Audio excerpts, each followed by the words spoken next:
కోటేశ్వర గారు, ఈ చంద్రబాబు నాయుడిని అంగళ్ళు కేసులో ఏకంగా A1గా పెట్టారు. ఆయన అటెంప్ట్ మర్డర్ కేసు పెట్టారు ఆయన మీద. మొత్తం 179 మంది మీద కేసు పెట్టారు అప్పట్లో, 2023 ఆగస్టు అనుకోండి సార్. ఇదేమన్నా దానికి సంబంధించి పోలీసులు ఎవరైతే కేసు పెట్టారో అదే పోలీసులు ఈరోజు ఫిర్యాదుదారికి నోటీసులు ఇస్తే ఆయన ఎటువంటి మూమెంట్ లేదంట సార్, ఎటువంటి ఆధారాలు సమర్పించట్లేదట, నోటీసులకి సమాధానం చెప్పటం లేదంట. సో మొత్తానికైతే ఈ కేసు ఎందుకు క్లోజ్ చేయకూడదు అన్నప్పుడు మాత్రం మళ్ళీ అభ్యంతరం చెబుతున్నాడంట ఆయన.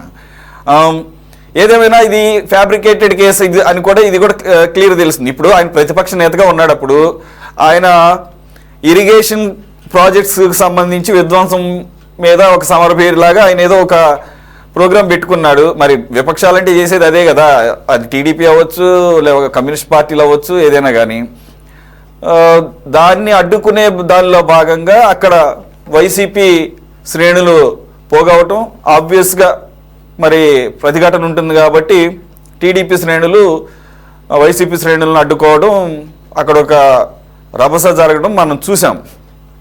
అయితే అది దాదాపుగా ఒక 179 మంది మీద, అది కూడా ఇప్పుడు ఆ ఫిర్యాదుదారు ఏమని చెప్తున్నాడు, అప్పుడు పెట్టింది కేసు, నేను ఆయనకి వినతి పత్రం సమర్పించడానికి వెళ్తున్నాను. ఈ వినతి పత్రాలు అధికారంలో ఉన్న వాళ్ళు విపక్షాలు కూడా ఏంటో అర్థం కావటం లేదు. ప్రతి ఒక్కరు కాదు, అక్కడ రమేష్ని చూసినా కానీ చంద్రబాబు నాయుడు ఇంటి మీదకి ఎందుకు వెళ్ళావా, అటాక్కి వెళ్ళావా అంటే నేను ఆయనకి వినతి పత్రం అందజేయడం కోసం, ఇది మంది మార్పులన్నీ వేసుకొని. సో ఇది ఇక దాదాపుగా క్లోజ్ అయిపోయినట్టేనా సార్? ఆయనేమో బయటకు వచ్చి మాత్రం నేను కంటెస్ట్ చేస్తాను, కేసు నమోదు చేసిన పోలీసులు ఇప్పుడు కేసు దాన్ని ఏమంటారు విత్డ్రా అయిపోయింది, లేకపోతే ఫేక్ కేసు అని చెప్పేసి అంటున్నారని చెప్పేసి అన్నాడు. కానీ లోపల మాత్రం ఆయన అంటున్నాడంట పోలీస్ స్టేషన్స్లో, ఇది అది ఆఫ్ ది రికార్డ్ న్యూస్, ఇది నాకేం సంబంధం లేదండి, అప్పుడు పైనుంచి ఆర్డర్లు వచ్చినాయి, మా ప్రభుత్వ పెద్దలు చెప్పడం వల్లనే నేను కేసు పెట్టానని చెప్పేసి అంటున్నాడు. అంటే ఇది ఇక ఎక్కడితో సమాప్తం అయ్యే అవకాశం కనపడుతుందా సార్, ఎలా ఉంటుంది? అయితే ఆ కేసు పెట్టినటువంటి వ్యక్తి వెనక్కి తీసుకుంటే సమాప్తం అవుతుంది. అలా కాకుండా అతను కనుక గట్టిగా నిలబడేట్లయితే కోర్టులో విచారణని ఎదుర్కోవాల్సి వస్తుంది. ఇక్కడ విచారణ ఎదుర్కోవాల్సి వచ్చినప్పుడు అయితే ఆ కేసు అనేటువంటిది తప్పుడు కేసు అనేటువంటిది అందులో స్పష్టం. తెలుగుదేశం వైసీపీ కార్యకర్తల మధ్య ఘర్షణ ఒకటి జరిగింది, కానీ దానికి చంద్రబాబు నాయుడు గారి ప్రోత్సాహం ఇదంతా కూడా కుట్ర కేసు, అవన్నీ అది పక్క ఫ్యాబ్రికేటెడ్, అందులో ఎలాంటి సందేహం లేదు. అయితే ఇక్కడ ఒకటి, గతంలో పోలీసులు ఏమి ఇచ్చారు కోర్టుకి, ఏదైనా కుట్ర కోణం ఉంది, చంద్రబాబు నాయుడు గారు కుట్ర చేశారని ఏమన్నా కనుక ఇచ్చి కనుక ఉండుంటే, ఇప్పుడు పోలీసులు అట్లాంటిది ఏమి లేదని కనుక ఇస్తే అప్పుడు అలా ఎందుకు ఇచ్చారు, ఇప్పుడు ఇలా ఎందుకు ఇచ్చారు అని చెప్పేసి కోర్టు ఆ కేసు నడిస్తే, ఫిర్యాదు కనుక ఆయన ఉపసంహరించుకోకపోతే కోర్టు పోలీసులను ప్రశ్నించేటువంటి అవకాశాలు ఉంటాయి. అందువల్ల నేను అనుకోవడం, ఇప్పుడు ఎవరైతే ఫిర్యాదు చేశాడో ఆయన ఏదైనా బహుశా ఉపసంహరించుకోవడానికి ఎక్కువ అవకాశాలు ఉంటాయి. లేదు అతను బాగా స్ట్రాంగ్ పేరు మోసిన వైసీపీ కార్యకర్త అయి ఉంటే మాత్రం అది పోలీసుల్ని కోర్టు ప్రశ్నించేటువంటి పరిస్థితి కూడా రావచ్చు. అందుకని గతంలో ఏమి ఇచ్చారు, ఇప్పుడు ఎట్లా, అది అదే పోలీసు కదా దర్యాప్తు చేస్తుంది. వ్యక్తులు మారుండొచ్చు కానీ పోలీసు దర్యాప్తులు అనేటువంటి పోలీసే. అందువల్ల గతంలో ఏమి ఇచ్చారు, ఇప్పుడు ఎట్లా ఫేక్ అంటున్నారు లేదా ఏ విధంగా అంటున్నారు అనేటువంటిది అది కూడా పోలీసుల మీదనే బాధ్యత ఉంటది, కేసు ఫిర్యాదుదారు కనుక గట్టిగా నిలబడితే. అందుకని ఏం జరుగుతుంది అనేటువంటిది మనం ఫ్యూచర్ కే వదిలేయాలి. ఓకే, శ్రీనివాస్ చౌదరి గారు, ఈ ఫిర్యాదుదారు ఉమాపతి రెడ్డి ఆయనేమో అంగళ్ళు మార్కెట్ కమిటీ చైర్మన్ అట. ఆయన పాపం వినతి పత్రం ఏదో ఇవ్వబోతానికి వెళ్ళాడండి. మరి ఇది దేని గురించి వినతి పత్రం అనేది తెలియదు, సబ్జెక్ట్ తెలియదు. నీకేమన్నా తెలిస్తే చెప్పండి. వెళ్ళబోతే ఆయన వైసీపీ కార్యకర్తల్ని ఆయన్ని చంపడానికి చంద్రబాబు నాయుడు ప్రయత్నించాడు, అందుకని A1గా పెట్టారు. ఈ మొత్తానికి అయితే ఆయన కెరీర్లో ఒక మర్డర్ కేసులో కూడా ఇరుక్కున్నాడండి మొత్తానికి చంద్రబాబు నాయుడు గారు. So that's a one of the credit అనమాట. అదే ఆయన కూడా చెప్తా ఉంటాడు, నా మీద కూడా మంచి గట్టిగానే కేసులు పెట్టారు, ఒక 5-6 కేసులు అని చెప్పేసి. ఆఖరి మర్డర్ కేసు, మరి ఆ ఎక్స్పీరియన్స్ కూడా ఎందుకు వదలనుకున్నారేమో అది కూడా పెట్టారు. ఏంటి సార్ అది, ఎటువంటి వినతి పత్రం ఏమన్నా ఐడియా ఉందా? చేయకపోయినా పార్టీ ఆఫీస్కి వినతి పత్రాలు వినిపోతాడు, జోగి రమేష్ బాబు గారి ఇంటికి పోయినా దాడి చేసి రాడ్లు కర్రలు తిరిగిపోయినా వినతి పత్రం నేను పోతాడు. ఈయన అనంతపూర్ లో ఒక ఇరిగేషన్ ప్రాజెక్టులు పూర్తి చేసి ఇరిగేషన్ ప్రాజెక్టుల సందర్శనలో భాగంగా అక్కడ ఉన్నటువంటి కొత్తగా నిర్మించిన పొంగనూరు ప్రాంతంలో నిర్మించిన ఇరిగేషన్ ప్రదేశం పోతే అది కూడా బైపాస్ లో వస్తా ఉంటాయి కర్రలు, రాళ్లు, అలా విధంగా పోలీస్ రక్షణ వెహికల్ కూడా కాల్ చేశారు, నల్ల బిల్లులు ఎగరేశారు. ఇది కాకుండా మీకు ఒక విషయం తెలియాలి, ఈ పెద్దిరెడ్డి యొక్క పిఏ వాళ్ళ బాంబర్ది తను జిప్పిప్పి ప్రదర్శన చేశాడు చాలా ఘోరంగా నిచాత్రీచి. సో ఇవన్నీ కూడా ప్రతిపత్రాలు ఇచ్చినారు. అంటే వాళ్ళ దృష్టిలో వైఎస్ఆర్సీపీలో పార్టీ రాజకీయ నాయకులు కర్రలు ఎత్తుకుని వచ్చి దాడులు చేస్తే, గొడవలు చేస్తే, రక్తపాతం చేస్తే అది వినతి పత్రం ఇచ్చినట్టు లెక్క. అది వాళ్ళ దృష్టిలో అది అనిపిస్తా ఉంది. సో ఉమాపతి రెడ్డి అప్పుడు మార్కెటింగ్ కమిటీ చైర్మన్ ఉన్నాడు, పదవి కాపాడడం కోసం ఏదో బెదిరించో నయానా భయానా చేశారు. తాటి చేతి కింద ఎక్కిపోయి అంటే నేను ఇంకేదో గడ్డి కోసం అని చెప్పినట్టు ఆయన చెప్పాడు. ఇప్పుడు తిరిగి మరిగి మళ్ళీ చక్రం కాలచక్రం తిరుగుతుంది కదండి. ఆ రోజు అంగళ మీద ఆయన పైన ఎక్కడో కూర్చో ఉంటే మన సెక్యూరిటీ బ్లాక్ బోర్డ్ వాళ్ళు కూర్చొని అడ్డు పెడితే తప్ప రాళ్లు కూడా పడ్డాయి. అంత ఘోరంగా ఇసిరారు రాళ్లు, కర్రలు. బాధ కలిగించే అంశం ఏంటంటే దెబ్బలు తిన్నోళ్ళు అక్కడే స్పాట్ లో తాళ్ల పగిలి బ్లడ్ వస్తా ఉంది. ఒక పోలీస్ అతనికి అయితే కన్ను ఏదో దెబ్బతిన్నట్టు కూడా నేను వార్తలు విన్నాను. టోటల్ గా ఏంటంటే ఒక రాజకీయ విధ్వంసం చేశారు అంగళ్ళ ప్రాంతంలో. నా ప్రాంతం పొంగనూరుకి నేనే రాజు, నేనే మంత్రి అనే విధంగా పెద్దిరెడ్డి ఆ రోజు బిహేవ్ చేశాడు. ఆయన అనుమయ్య వర్గీయులంతా కూడా. శ్రీనివాస్ చౌదరి గారు, మీరు టైటిల్ ఏం పెట్టారంటే దానికి ఆయన ప్రోగ్రామ్ కి ఇరిగేషన్ ప్రాజెక్ట్స్ అంటే సాగునీటి ప్రాజెక్టుల విధ్వంసంపై యుద్ధ పేరు అని. మరి యుద్ధ పేరు అంటే వాళ్ళకి అలా అర్థమైందేమో, మరి అంటే యుద్ధం చేయాలనుకున్నారేమో. మరి రెండోది, మీరేమో వినతి పత్రాలు ఇవ్వటాలు అట్లాంటి ప్రోగ్రాంలు ఏం పెట్టలేదు గత 5 సంవత్సరాల్లో. ఏది ఒక ప్రధాన ప్రతిపక్షంగా ఉండి ముఖ్యమంత్రి గారికి కాకపోయినా కనీసంగా ఎవరో ఒకరికి ఇవ్వడానికి, సరే ముఖ్యమంత్రి గారు ఎలాగో అవైలబుల్ ఉంటారు. సో మీ పాత్ర కూడా వాళ్ళే పోషించేశారు వినతి పత్రాలు ఇచ్చే కార్యక్రమాన్ని. ఇక్కడ మీరు భలే ఆశ్చర్యకరమైన విషయం చెప్పారు. మామూలుగా ప్రతిపక్షాలు అధికార పక్షానికి వినతి పత్రాలు ఇస్తాయి, ఇదేదో అధికార పక్షం ప్రతిపక్షాన్ని వినతి ఇవ్వడం నాకు ఆశ్చర్యంగా ఉంది. ఇదేదో ఎందుకన్నది తాడ్చెట్టు కింద ఎక్కామంటే గేదె గడ్డి కోసం అన్నట్టు అబద్ధాలు వలించేది కాకుండా అదే పొంగనూరులో తెలుగుదేశం పార్టీ కార్యకర్తలు సైకిల్ యాత్ర చేస్తా అంటే పసుసొక్క వేసుకొని వాళ్ళని గుడ్డలు ఇప్పించి కాల్చి అక్కడ బట్టలు బూతులు తిట్టి కర్రలతో కుట్టిన సంగతి కూడా అక్కడే చూసాం. అంటే అదొక పెద్దిరెడ్డి అడ్డాగా మార్చుకొని అప్పుడున్న అధికార పక్షాలు ఆ విధంగా బిహేవ్ చేసి ప్రభుత్వం ప్రజలు చూశారు దాన్ని, ఆ ప్రభుత్వం పనికిరాదు కాబట్టి పక్కన పెట్టారు. ఇప్పుడు అదే కేసులు ఆ రోజు నమోదు చేసిన కేసులు బాబు గారి మీద మీరు అన్నట్టు అడ్మిట్ మర్డర్ కేసు పెట్టడం, 175 మంది మీద అనేక అంశాలపైన రకరకాల బెయిల్ రానికుండా కేసులు పెట్టారు. దాదాపు 25 రోజులు 30 రోజులు జైల్లో ఉన్నారు. కొంతమంది బిన్నా తీసుకొచ్చుకోవాలి, మళ్ళీ కొంతమంది దశల వారికి తీసుకొచ్చాం. టోటల్ గా ఏంటంటే భయప్రం సృష్టించారు అన్నమాట వాతావరణం అంతా కూడా. అంటే తెలుగుదేశం పార్టీ ఇక్కడ ఏ చేయకూడదు, మేమే రాజులు మేమే మంత్రులు డిక్టేటర్ పరిపాలన చేస్తామని చెప్పిన దానికి అక్కడ జరిగిన ఉదాంతం అనేది చాలా కళ్ళ కన్నట్టు కనబడతా ఉంది. సో టోటల్ అంగళ్ళ కేసులన్నీ కూడా రివర్స్ అయ్యే ఇప్పుడు అధికారం పోయింది. ఒక ఆయన ఏమో పెద్దరెడ్డి అయిన ఒక ఆయన మెయిన్ జగన్మోహన్ రెడ్డి గారితో వివాదాలు ఉన్నాయి, ఆయన కూడా పడుతున్నాడు. మిథున్ రెడ్డి ఆయన దాన్ని చూసుకుంటున్నాడు. బీజేపీలో ఉందామా, ఇంకో దాంట్లోకి పోదామా, ఇంకో దాంట్లోకి పోదాం వాళ్ళ చర్చలు. టోటల్ గా రాజకీయ సన్యాసం పుచ్చుకున్న కింది స్థాయి వైఎస్ఆర్సీపీ కార్యకర్తలకి ఏం అర్థం కాకుండా వచ్చేలో ఉన్నారు.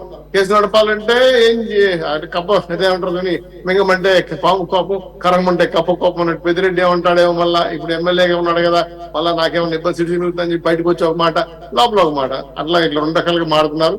టోటల్ గా కేసు అయితే వీగిపోయింది, ఇది అబద్ధం కేసు తేలిపోయింది. ఇట్లాంటి కేసులు పెట్టి కాలయాపన చేయడం కోసం అధికార పక్షం ఆ రోజు ప్రతిపక్షాలు నోటు తరనీయకుండా జీవో నెంబర్ 1 అని 41 జీవోలని హౌస్ అరెస్టులని కనీసం వాళ్ళని ఉంటుందని ఫేస్బుక్ లో పోస్ట్ పెట్టాలని భయపడేవాళ్ళు. అంత రాక్షసంగా పరిపాలించారు. సరే, ఆ చీకటి రాజ్యం పోయింది, మహాష్పతి సామ్రాజ్యంలాగా రాష్ట్రాలు ఇప్పుడు పిలుచుకున్నారు. ఈ రోజు కేసులన్నీ తిరగదోడుతున్నాం. అన్ని కేసులు కూడా వస్తున్నాయి కాబట్టి అన్ని చెప్పిన కదంబరి కేసు కానీ ఈ కేసులు కానీ మీరు ఏ కేసు ఎత్తుకున్నా మొత్తం ఏదో ఒక స్వార్థం ఉంటది. ఇరిగేషన్ ప్రాజెక్టులో సందర్శించడానికి పోతే రైతులు నిర్వాసితులు వచ్చి మాకు రావాల్సిన డబ్బులు రాలేదని చెప్తారన్న ఉద్దేశంతో అక్కడ పోనీకుండా అడ్డుకున్న సంఘటన ఇది. అక్కడికి వెళ్తే బెదిరెడ్డి వాళ్ళ పేరుతో తీసిన డబ్బులు బయటకు వస్తాయి కాబట్టి దాదాపు నాకు తెలిసి 2,500 కోట్ల పైచలకు అక్కడ నిర్వాసితులకు ఇవ్వాల్సిన డబ్బులు ఇచ్చినట్టు రాసేసుకుని దౌర్జన్య సంతకాలు పెట్టేసుకుని కొంతమంది వీళ్ళే సంతకాలు పెట్టేసి తినేశారని అక్కడ రైతులు చెప్పే అభయం. దాన్ని బాబు గారు వెళ్తే ఇది బయటకు వస్తుంది, ఈ కుంభకోణం బయటకు వస్తే ఇరిగేషన్ బిల్లు అయిపోతాయని ఆలోచనతో అక్కడ పోనీకునే ఊర్లే కూడా బాగా అప్పుడు ఉన్న ఎస్పీ కూడా బైపాస్ లోనే పర్మిషన్ ఇచ్చారు. బైపాస్ కే వచ్చేసారు వీళ్ళు కరెంట్ రాడ్లు ఎత్తుకొని. ఇంకా ఘోరమైన విషయం ఏంటంటే నల్లబెల్లు ఎగరేయటం, మీ పైన ఎక్కడో బాబు గారు కాన్వాయ్ పైన ఉంటే అక్కడికి పోయి తగిలే విధంగా రాళ్ళు వేయటం చూస్తే రణరంగం చేశారు. ఆ రణరంగం ఈ రోజు వాళ్ళ పార్టీకి ఎంత దారుణమైన పరిస్థితికి వచ్చిందో వాళ్ళు చూశారు. ఇంకా కూడా వాళ్ళకి బుద్ధి రాలే, మార్పు రాలే. ఇంకా అలాంటివి చేస్తున్నారంటే ఇంకా ప్రజలు ఏ స్థాయిలో చూస్తారనే విషయం వాళ్ళకి అర్థం కావాలి. టోటల్ గా బాబు గారి మీద పెట్టిన అక్రమ కేసులు, డొల్ల కేసులు, తప్పుడు కేసులు తేలిపోయి దీన్ని సమర్థించుకోవడం కోసం వాళ్ళు కొన్ని రకాల మళ్ళీ వస్తాం, మళ్ళీ కోర్టులు ఏం తెలుసు కోర్టుగా చెప్తాను. ఇప్పుడు పెట్టిన తప్పు కేసులు చెప్తా ఉంది, మళ్ళీ నేను కోర్టుకి వెళ్తానంటే ఇదే ఐవి సుబ్బారెడ్డి దొంగతనం చేయలేదు, నేను అది రాబాకండి అని చెప్పి ఎడకోసి హైకోర్టులు వేసి సుప్రీంకోర్టుకి వెళ్ళి సిబిఐ కేసు వేస్తాను నేను చెప్పి ఎంక్వైరీ అని చెప్పి అడిగినట్టు ఉంటుంది. 2-4 దొంగలు పోతున్నారు కాబట్టి టోటల్ గా అబద్ధం కేసులు వీగిపోయే రోజులు న్యాయం ఖచ్చితంగా గెలుస్తుందని చెప్పి మాకు నమ్మకం. ఓకే బాజీ గారు, ఒకటి ఆయన ఒక ప్రతిపక్ష నాయకుడు, గతంలో 3 సార్లు సీఎంగా పనిచేసిన వ్యక్తి. అసలు ఆయన మీదకి డైరెక్ట్గా అటాక్ వెళ్ళటమే ఒక రాజ్యాంగ ఉల్లంఘన, ప్రజాస్వామ్య ఉల్లంఘన. అలా కాకుండా ఆయన మీదే స్టేట్ అటెంప్ట్ మర్డర్ కేసు పెట్టడం అనేది ఇక ఇంతకన్నా క్లాసిక్ ఎగ్జాంపుల్ ఉన్నదనుకుంటా. When police and state collude ఇచ్చేది, ఆ కొల్యూడ్ అయితే ఏ స్థాయికైనా కూడా దిగజారుతారని చెప్పేసి పోలీసులకు బుద్ధి ఉండాలి. అసలు ఈరోజు అదే పోలీసులు ఆధారాలు లేవు, నోటీసులు ఇస్తున్నాము, అయినా కూడా స్పందన లేదని చెప్పేసి పోలీసు శాఖగా మనం మాట్లాడుకుంటే ఆ పోలీసు శాఖకి సిగ్గుండాలి.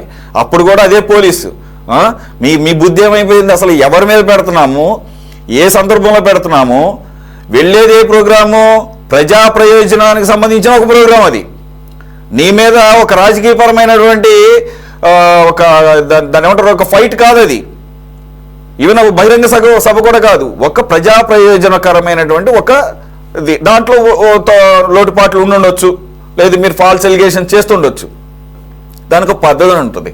అంతేగాని ఏకంగా నువ్వు మమ్మల్ని క్వశ్చనే చేయకూడదు, ఇది ఈ ప్రజాస్వామ్య వ్యవస్థలో మమ్మల్ని క్వశ్చన్ చేస్తే కనుక ఇదే గది పడుతుంది, మేము ఎదురు రాళ్ళు వేస్తాము, అయితే కొట్టించుకోండి, మీరు కనుక తిరిగి రాయేస్తే మీ మీద అటెంప్ట్ మర్డర్ కేసు పెడతాం. ఇదేనండి మెసేజ్, అదే కదా కనపడుతుంది ఈ కేసులో ఓవరాల్ గా. అంతేనండి.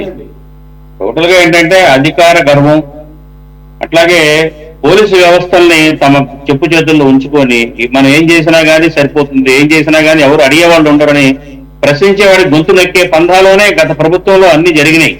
స్టార్టింగ్ నుంచి పరిపాలన ఎండ్ వరకు 5 ఏళ్ల కాలంలో కూడా అనేక సంఘటనలు మనం చూసుకుంటే గనక ఎవడైతే క్వశ్చన్ చేస్తారో, తప్పులు ఎంచుతారో వాళ్ళ గొంతులు నొక్కేయడమే పనంగా వాళ్ళ మీద అటాక్ చేయడమే. చూడండి, ఎవరైతే టీవీ డిబేట్స్ లో మాట్లాడారని చెప్పి ఇళ్ల మీద దాడులు చేయటం, మరి పార్టీ ఆఫీసుల మీద దాడులు చేయటం, రకరకాలుగా దాడులే, యుద్ధబేరి ఆయన చేయటం కాదు, వీళ్ళే వాళ్ళ సామ్రాజ్యం పటిష్టమైన దుర్భేద్యమైన మా సామ్రాజ్యంలోకి ఎవరు రాకూడదు అన్నట్టుగా వాళ్ళు యుద్ధాల కోసం వెళ్ళినట్టు కట్టులు కటారులతో చేయటం అంటే అది ఎంత దారుణంగా వాళ్ళ మైండ్ సెట్ ఉందనేది అర్థం చేసుకోవచ్చు. ఇవాళ ప్రజాస్వామ్యంలో ఉన్నాము, ప్రజల్లో మనం ఎలా మనల్ని అనుకుంటారు, మనం ఈ రకమైన దుందుడుకుగా దుర్మార్గంగా రౌడీలాగా ప్రవర్తిస్తే ప్రజలు ఏ రకంగా మనల్ని జడ్జిమెంట్ ఇస్తారు, ప్రజల్లోకి రేపు వెళ్లాల్సిన పరిస్థితి ఉంటుంది. ఎంత బటన్లు నొక్కినా మాత్రం మన ప్రజలు మనసుల్లో మన మీద ఒక దుర్మార్గులు, దుష్టులు, ఒక రోడీలు అనే ఒక హేయభావం డెవలప్ అవుతుందనే ఒక చిన్న లాజిక్ ను కూడా ఆలోచించకుండా వాళ్ళు పరిపాలించారు. దాని ఫలితమే అనుభవించారండి. ఇకపోతే ఏంటంటే ఈ ఉమాపతి రెడ్డి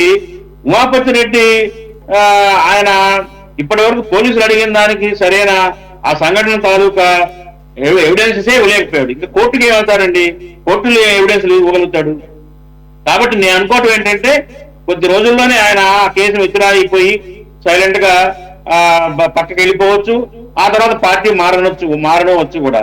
కాబట్టి ఏంటంటే ఈ కేసు నిలిచే కేసు కాదండి. కాకపోతే ఏంటంటే ప్రపంచానికి తెలిసింది ఏంటంటే ఈ గత పాలకుల యొక్క దుర్మార్గమైన మనస్తత్వం ఏంటి, దుర్మార్గమైన వైఖరి ఏంటి, ఏ రకంగా అణిచేశారు గొంతుల్ని, ఏ రకంగా మరి ప్రతిపక్షాలు సైతం కూడా ఒక ప్రజా సమస్యను చెప్పుకోవడం అవకాశం లేని విధంగా దాడులకి తెగబడ్డారనేది ప్రపంచానికి తేటతెల్లం అయిపోయింది.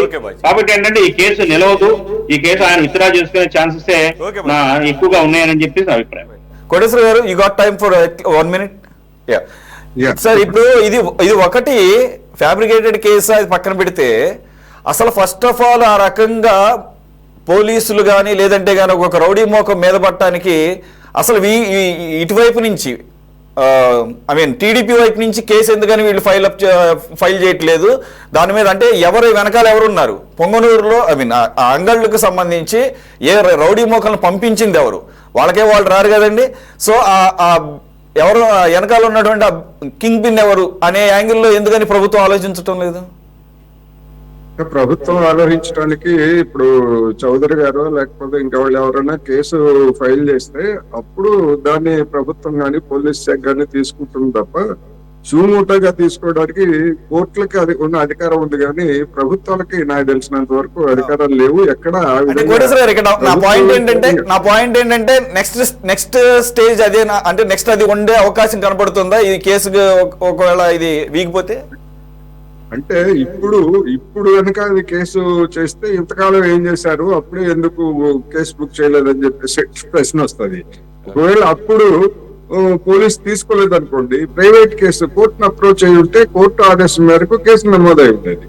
అందువల్ల ఎన్ని రోజుల తర్వాత ఎన్ని నెలల తర్వాత ఇప్పుడు ఫిర్యాదు చేస్తే అంటే ఇది కావాలని ఇప్పటి వరకు చేసినటువంటి ఫిర్యాదు కింద కోర్టు కూడా దాన్ని యాక్సెప్ట్ చేయదని అనుకుంటున్నాను. అందుకని అటువంటి అవకాశాలు దాదాపుగా ఉండవు.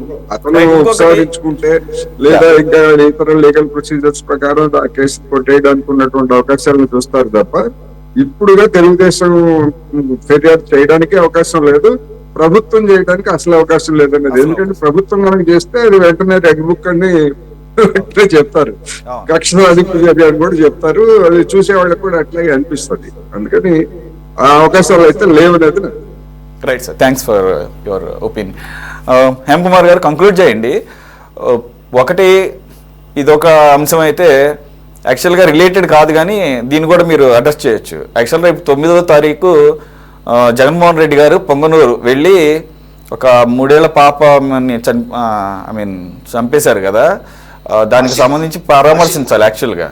అయితే ఆయన దాన్ని పర్యటనని విత్డ్రా చేసుకున్నారని చెప్పేసి పెద్దిరెడ్డి రామచంద్రారెడ్డి గారు క్లారిటీ ఇవ్వడం జరిగింది. అదేమంటే దానికి కారణం ఏంటంటే దానికి కారణమైన వాళ్ళని అరెస్ట్ చేశారు కాబట్టి అందుకని డ్రాప్ అయ్యారని చెప్పేసి. కానీ అసలు వైసీపీ కానీ ఆ రిలేటెడ్ మీడియా కానీ ఘోరంగా పాప చనిపోయింది, అది చాలా బాధాకరమైన విషయం, అదే పెద్ద ఇదైతే విషాదకరం అనుకుంటే ఆ పాప మీద అత్యాచారం జరిగింది, పాప పేరు ప్రస్తావించడం, ఇంకా వాళ్ళకి క్షోభని పెంచే కార్యక్రమాలే చేశారు ఒక ప్రధాన ప్రతిపక్షంగా ఉండి కూడా. ఎప్పుడైతే పోలీసులు కానీ పోస్ట్ మార్టం కానీ అటువంటిది ఏం లేదు, వాళ్ళ మీద వాళ్ళ ఆర్థికపరమైన లావాదేవీలు అని చెప్పేసి క్లారిటీ వచ్చిందో ఇక నాలుగు ఖర్చుకున్నారేమో అందుకని డ్రాప్ అయ్యారేమో అని ఒకటి వినపడుతుంది. అదేమంటేనేమో అవతల వాళ్ళని అరెస్ట్ చేశారు కదా అని చెప్పేసి వీటిని కూడా రాజకీయం చేయండి. ఇప్పుడు వ్యక్తిగత కక్షలతో రకరకాలుగా జరుగుతుంటాయి దేశం అంతా. మనం చూస్తే గుంటూరులోనేమో 2 రౌడీ షీటర్లు పొడుచుకుని వచ్చారు. ఇప్పుడు నిన్న పాప చనిపోవడం అనేది చాలా బాధాకరం. జరగకుండా ఉండాలి సాధ్యమైనంత వరకు స్టేట్ రెస్పాన్సిబిలిటీ కూడా. కానీ ఒక వ్యక్తుల మధ్యలో ఆర్థికపరమైన లావాదేవీలు అవి, వాళ్ళు ఆ పాప మీద కక్ష తీర్చుకున్నది దుర్మార్గం. ఆ మైనారిటీ పాప పిల్లల ఇదేంటి చిన్న కుటుంబం అని పట్టుకొని రాజకీయం చేద్దామని ప్రయత్నం చేయటం, ఇదేదో బిడిసి కొట్టేటట్టుందని చెప్పేసి ఆగిపోవటం. అసలు ప్రజలు గమనిస్తుంటారన్న సోయంది అసలు ఎలా చూడాలి సార్ అదిను ఈ అంగళ విషయం? సార్ వీళ్ళకి యాక్చువల్గా ఏంటంటే మీరు ఫస్ట్ అంగళ్ళు కేసు ఎత్తదనే నాకు నవ్వు వచ్చింది. చంద్రబాబు గారి మీద 37 అటెంప్ట్ మర్డర్ కేసు పెట్టారు, A1 గా ఆయన పెట్టారు, A2 గా మన దేవినేని ఉమా గారిని పెట్టారు, ఇంకా అమర్నాథ్ రెడ్డి గారిని, వీళ్ళందరినీ పెద్ద లిస్టులో లేనటువంటి వాళ్ళు లేరు. ఆఖరికి పులివర్తి నాని గారు మొన్న ఆయన మీద పడి దాడి చేశారు. సార్ ఆ రోజు యాక్చువల్ గా వచ్చి వీళ్ళకి ఇచ్చింది ఆయన ప్రాజెక్ట్ మీకు తెలిసిందే, మనమే కొత్తగా చెప్పేది కాదు. ఎవరైతే అపోజిషన్ లో ఉంటారో ఎక్కడ నాకు తెలుసు సార్, మేము కూడా సరే జనసేన పార్టీ కానీ టీడీపీ పార్టీ కానీ కాంగ్రెస్ పార్టీ కూడా సరే ఇప్పుడున్న పరిస్థితుల్లో అపోజిషన్ గా ఈ ప్రభుత్వం ఏదైతే ప్రభుత్వం పాలిస్తుందో ఆ ప్రభుత్వం ఎక్కడెక్కడ అన్యాయాలు చేస్తుంది, ఏమన్నా వాళ్ళకి పెట్టే ప్రాజెక్టులు కావచ్చు, ఇంకొక ఎవరైనా తప్పుడుగా కేసులు పెట్టినప్పుడు వాళ్ళని పరామర్శించడం కావచ్చు జరుగుతూ ఉంటుంది. అందులో గతంలో చంద్రబాబు నాయుడు గారు కానీ పవన్ కళ్యాణ్ గారు కానీ రాష్ట్రం అంతా విస్తృతంగా పర్యటించారు. ఎక్కడైనా సరే ఏ చిన్న ఒక కౌలు రైతులకి పరామర్శించడానికి కూడా పవన్ కళ్యాణ్ గారు ఎక్కడికి పోయారో అవన్నీ కూడా చూసాము. చంద్రబాబు నాయుడు గారు వీళ్ళు చేసే తప్పులు ఎక్కడెక్కడ ఏమేమి తప్పులు చేశారు వీటన్నింటి బయట తీయడానికి వెళ్తున్నారు. అదేవిధంగా ప్రాజెక్టులో ఎక్కడెక్కడ లోపం జరుగుతుందని చూడడానికి వెళ్ళి దాన్ని పరిశీలించి ఏంటనేసి తీసుకున్నామన్న కనీసం వీళ్ళ ఉద్దేశం. ఈయన ప్రభుత్వంలో ఉండేటప్పుడు ఏంటంటే పరదాలు కట్టుకునేసి కనీసం సామాన్య మానవులు కూడా ఆయన చూడడానికి వీల్లేదు. వాళ్ళ పార్టీ నాయకులు ఇది తప్పితే మిగతా చోట్లంతా పరదాలు కట్టేసి వీళ్ళు వచ్చే ఎక్కడైతే ఎప్పుడు ఆయన ఎప్పుడో ఒకసారి వస్తాడు పాపం తాడేపల్లి నుంచి బయటకు వచ్చేస్తారు. కాసేపు ఈ ఆ ఉన్న మనుషులే చూడలేక కొద్దిగా బయటకు వెళ్ళి విశ్రాంతి తీసుకుంటాం అనే ఉద్దేశంతోనే ఎప్పుడో ఒకసారి తాడేపల్లి ప్యాలెస్ నుంచి బయటకు వస్తారు. అప్పుడు పరదాలు కట్టేస్తారు. పరదాలు కట్టడమే కాకుండా మాలాంటి నాయకులు మేము ఎక్కడెక్కడ వచ్చి వాళ్ళని ఏదో మేము అడ్డుకుంటాం అనేసరితేనే మమ్మల్ని అందరినీ పోలీసు వాళ్ళు ఏ విధంగా వాడుకున్నారంటే ఆ విధంగా వాడుకున్నారు. మమ్మల్ని అందరినీ హౌస్ అరెస్ట్ చేసేది, ఒక్కొక్కరి దగ్గర ఒక్కొక్క నాయకుడి దగ్గర ఇద్దరు కానిస్టేబుల్ పెట్టేది, నోటీసులు ఇచ్చేది, నువ్వు ఎక్కడికి పోకూడదు, నువ్వు ఇక్కడే ఉండాలని సరే. అరే బాబు మీద ఆసుపత్రి ఒళ్ళు బాగాలేదు ఆసుపత్రి పోతా ఉంటే కూడా లేదు, అవకాశం లేదు, నువ్వు ఏంటా ఉండు, నువ్వు ఉండాలన్నా పోవాలన్నా నువ్వు ఇక్కడే ఉండాలి తప్పితే నువ్వు రోడ్డు మీదకి రావడానికి ఆస్కారమే లేదు, అవకాశమే లేదని. వీళ్ళు గత ప్రభుత్వంలోని వీళ్ళ ప్రభుత్వం ఏదైతే ఉందో ఫ్యాబ్రికేషన్ కేసు అన్ని చూసాం, ఒక్కొక్కటి బయట వస్తుంది. అయినా బుద్ధి లేకుండా ఇప్పుడు ప్రభుత్వంలో ఏదో అసలు అన్ఎక్స్పెక్టెడ్ ఎవడో చేశాడు, ఎవడో సంబంధం లేని వాళ్ళ ఇంటర్నల్ ఇష్యూస్ కూడా మనం మొన్న కూడా చూసాం. ఆ కేసులన్నింటినీ వీళ్ళు అడ్డం పెట్టుకునేసి దీన్ని రాజకీయ రంగు పొందాల్సిన ఆలోచనతో ముందుకు వస్తున్నారు. ఇది ఖచ్చితంగా వీళ్ళు చేసే పని ఏదైతే ఉందో ఖచ్చితంగా తప్పుడు పని. ఇలాంటి వాటిలో ఖచ్చితంగా ఈ రోజు నేను ముఖ్యంగా మీ ఛానల్ ద్వారా చంద్రబాబు నాయుడు గారికి ఒకవేళ ఉమాపతి రెడ్డి గాని ఖచ్చితంగా నేను విత్డ్రా చేసుకుంటున్నాను ఈ కేసు, ఆ రోజు వాళ్ళ పెద్ద నన్ను భయపెట్టో గీపెట్టో ఏదో మన పార్టీలో ఉన్నాం కదా పదవులు అక్కడ ఏదో మన విశాల్ గుండి గారిని ఏదో మంచి ప్రమోషన్ ఇచ్చి వైజాగ్ తరలిస్తున్నట్టు అట్టేటప్పుడు మధ్యలో గ్యాప్ ఉంది, ఈ చిన్న కేసు నువ్వు డీల్ చేయి అని చెప్పినట్టుగానే ఆ మార్కెట్ యార్డ్ కమిటీ చైర్మన్ అట్లాంటి పదవులు ఇస్తా వాళ్ళు మేపుతుంటారు కదా, వాళ్ళని ప్రోత్సహిస్తూ ఉంటారు కదా. అలాంటి సమయంలో చంద్రబాబు నాయుడు గారి పేరు కేసు విత్డ్రా చేసుకుంటే చంద్రబాబు నాయుడు గారు ఖచ్చితంగా దీని మీద పరునష్టం దావా వేయాల. ఎందుకంటే నేనేంది మర్డర్ కేసు ఏంది ఎక్కడ ఎవిడెన్స్ అనే దాని మీద ఖచ్చితంగా పోవాలా. అప్పుడు ఉమాపతి రెడ్డి అప్రూవ్ అయ్యి దీని మీద నాకు పలానా ఇచ్చి నాకు ఖచ్చితంగా వాంగ్మూలం అయితే ఇస్తాడు. ఎవరెవరు ఉన్నారు దీని వెనక మొత్తం టోటల్ వాంగ్మూలం వస్తుంది. అప్పుడు ఇంకా కేసుని ఈ తరపు నుంచి మళ్ళీ రివర్స్ చేసుకొని కేసుని ఖచ్చితంగా గట్టిగా దాన్ని ఎవరెవరు దాంట్లో ఉన్నారు దాని వాళ్ళ మీద A1 A2 ఏ విధంగా చంద్రబాబు గారి మీద A1 దేవినేని ఉమా గారు A2 పెట్టారు, ఆ విధంగా ఎవరు దీంట్లో పూనుకున్నారో ఎవరో దీంట్లో పాత్ర ఉందో వాళ్ళ మీదంతా కూడా A1 A2 కేసులు ఖచ్చితంగా బనాయించి ఆ విధంగా కూడా చర్యలు తీసుకోవడం నేను చంద్రబాబు నాయుడు గారిని మీ ద్వారా నేను రిక్వెస్ట్ చేస్తున్నా. అదే విధంగా ఇంకోటికి పోతే పాపం వాళ్ళకి ఆ రోజు సజ్జల రామకృష్ణారెడ్డి గారికో లేకపోతే ఏదో పెద్ద మొత్తంలో జరిగింది. మన కాదంబరి జత్వాని కేసులు కూడా పాపం వాళ్ళకి ఐడియా రాలేదేమో ఆ రోజు చంద్రబాబు నాయుడు గారు ఇరికిచ్చేద్దాం అనేసి ఆలోచన ఆ రోజు రాకపోయిందా, లేకపోతే దానికి చంద్రబాబు నాయుడు గారు కూడా ఉన్నారని సరే అక్కడ కూడా ఒక ఫ్యాబ్రికేషన్ కేసు పెట్టి దాన్ని కూడా ఏదైనా మరుగు చేద్దామో వాడుకుందాం అనే ఆలోచన పాప ఆ రోజు రాలేకపోయింది. అదొక ఈ రోజు వచ్చింటుంది ఆ రోజు ఆ తప్పు చేయడం ఇంకో కేసు కూడా పెట్టుండొచ్చు. అనంతపురం జిల్లాలో అరెస్ట్ చేసి విజయవాడ కోర్టుకు తీసుకొచ్చి రాజమండ్రి జైలుకు పంపించారంటే వీళ్ళ దుర్మార్గము, వీళ్ళకి అంత పెద్ద ప్రతిపక్ష హోదా